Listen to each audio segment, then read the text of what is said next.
Kuya. Oh, Han, kain na.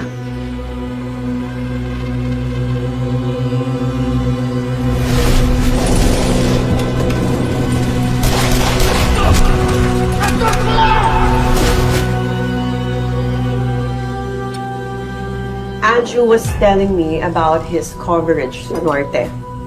Drug deal. Unfortunately, nakatakas na naman ang mastermind. Yeah. Ikaw, kuya, kumusta naman? Busy, saan ka galing? Sa meeting. Oh, how was it? Was the deal finalized? Unfortunately not. There was interference. The client withdrew. Oh, that's unfortunate. Well, that's business. There'll be others, hon. Yeah, pero dapat managot ang ng gulo. Kuya, is that blood?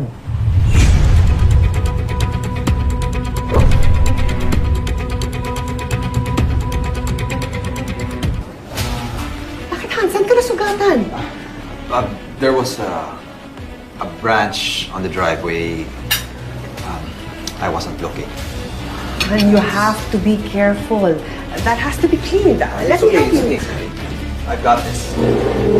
Palitan ko na lang yung bandage nito. Huwag mong iwanan si ate. Minsan lang may kasama kumain yan.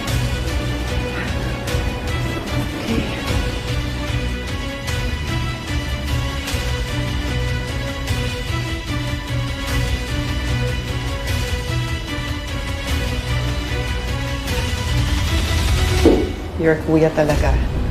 He hates being fussed over.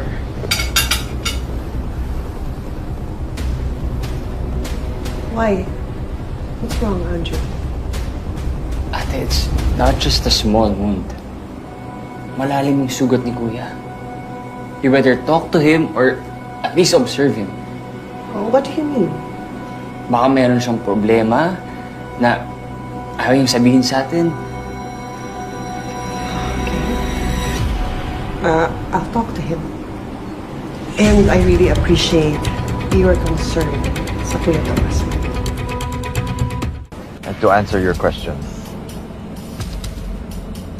walang ibang mas mahalaga sa akin kundi ang mag-iina ko at yung negosyo na bumubuhay sa amin. Find a way to get rid of him. No trace, no noise. My pleasure, boss.